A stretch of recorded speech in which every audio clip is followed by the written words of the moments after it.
what we have to build in fits to be ready for the AI agents, my view, is the sense that whatever I'm given, I'm going to take it and I'm going to make it better. We are here with the amazing Andrew with HMH, and I'm Kecia, and we are going to chat it up about our very favorite topic, AI. The cool thing about Andrew is he has been in the AI space for 30 years, so it's not new. It didn't just pop out. It being smart, being intelligent is something that seems to be new. But it's been around. Yes, I've been around it for a very long time. Yeah. So you're an icon in AI, an AI icon. I don't know that I can say I'm an AI icon, but I've worked with AI for a very long time. I'm going to call him an AI icon. Okay. I'll take it if you're going to give it to me. I'm going to give him that title. I am. All right. Because he's developed some of the best products on the market that are incorporating AI. And one of the things that we want to talk about with you today is how the AI products are kind of changing the landscape around curriculum and instruction, and also how best to integrate the products in. And for you teachers, we're going to talk about your pain point, which is you find a great thing, you take it to your principal, he takes it to the superintendent, and it gets kiboshed immediately.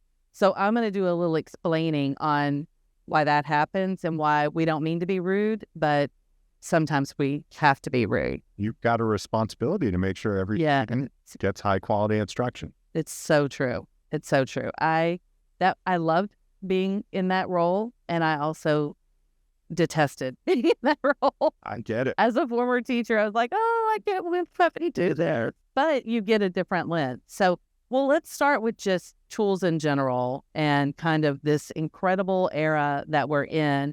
You know, you said you've been in it 30 years. It's been around since the 60s. So it's not a new... I'm not that old. He's like, I wasn't the inventor of it. Right.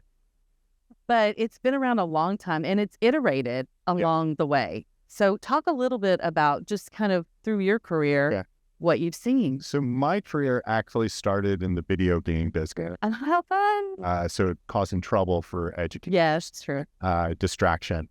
But we always had to build artificial intelligence into our products to actually make them work. But the challenge was that it really wasn't intelligent, and you had to design the illusion of the intelligence. And in the last couple of years, we've really seen it move beyond that. And we're seeing through, the need for the illusion has disappeared. Yeah. And actually just going back a little bit too, we started this run of my professional career in writing, working on writing. And one of the things that we learned right off the bat was how challenging writing can be for a teacher. Yes. So if you have 120 students who spend 1 minute giving feedback, which is nothing, that's just a joke, you're 2 hours right there. Right. So we looked at, this is 8 years ago, how we could bring AI into supporting teachers in getting more feedback to students. Yep. And what we saw was that the AI was not smart about 1 years ago. About 3 years ago, that changed. And now we're into this age that we're all talking about here. Yeah. Is that crazy to you to think how fast it moved once the switch was flipped on generative? Crazy. Yeah. And honestly, a little bit scary. Yeah. I do have a lot of personal angst about what AI will mean for everyone. And I think that that's actually a really important topic for us to think about in K-12, because we've been reluctant to rush into providing AI for kids, because I personally just am not confident that they have the maturity to use it in a way that is not short-circuiting their learning. And we always, as humans, need to be ahead of AI to add value. Yeah. I'm an old science teacher, and we have a rule in chemistry. I taught chemistry. Okay. And no labs first semester that are combustible. Like, it's literally a rule, because they don't know what they don't know. They're so excited to just get into chemistry and learn, but they want to see what the reactions are between, different elements. And you're like, nah, we're not yet. Yeah. You're still in the vinegar baking soda stage. No more than that, And then you get, we had this experiment where we made firecrackers here. Oh, they loved it. I wish I had a teacher like Yes. Oh, yes. That was fun. And, but you have to prepare them, Technology is still a scientific tool. Yes. And even though you can't see, it's like a gas, right? Yes. You can't see the reaction, but a reaction is taking place. Yes. And it's exponential in the technology realm. And I think that we want to trust that our kids will be responsible, but in many ways, we haven't really given them the opportunity to be responsible and to coach them up. Well, do they need to demonstrate a level of maturity, just like your kids in the lab did before they were really set loose on it? I had a conversation that was really impactful a little bit ago with a teacher where she was saying, AI is so incredible for me. It helps me immensely, that I was so excited to give it to my students, and they went nowhere. And that she had the realization that they just were going to use it for shortcuts and not go through the painful process of learning and using it, and not recognizing that they need to really take control of getting to an end product that is something that AI couldn't actually produce on its own. It's like when we introduced coding, we thought kids would, go crazy for it. Okay. And a very small percentage of kids really expressed an interest in it. And I think it's because it was, it's not instant. You don't put a code in and it instantly runs the game. It's like a lot of trial and error. Yes. AI is the same way. It is. Agents, it's a lot of trial and error. And kids, today, and realistically, we were probably that way all along. We just like to emphasize it today. Have short attention spans. Yes.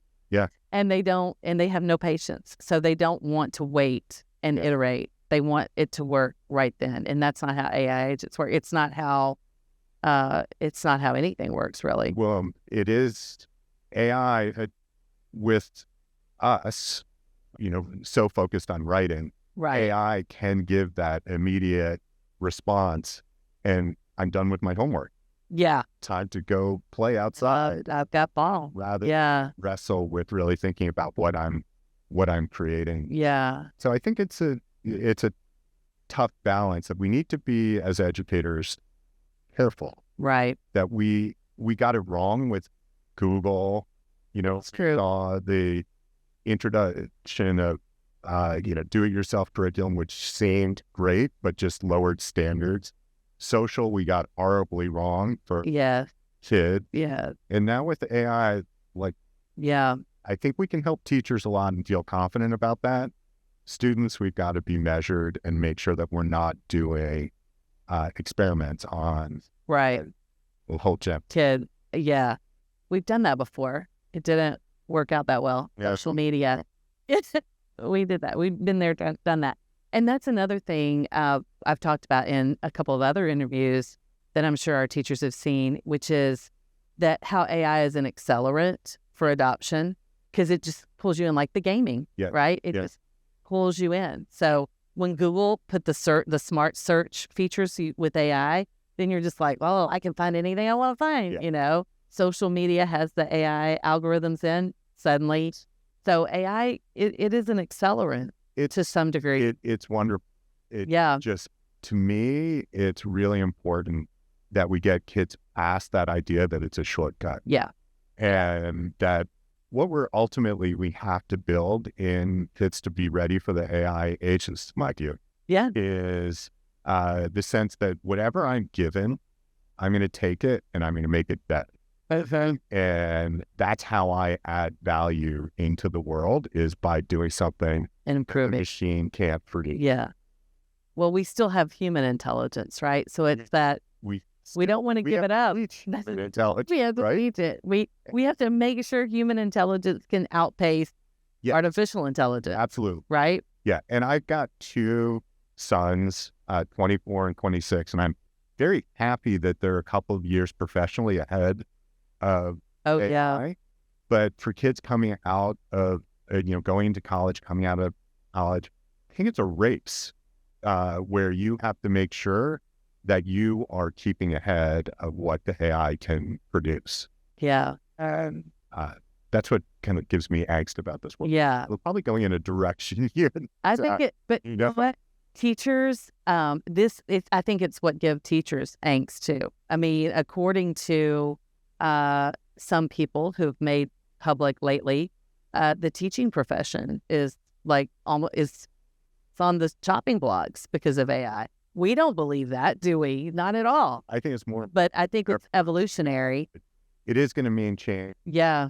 But it's really about teaching a young individual how to have the habits that make them a productive contributor to work. Yeah. And how to, it's the same thing we've been talking about for decades, which is selecting the right tool and using that right tool in an efficient and responsible way.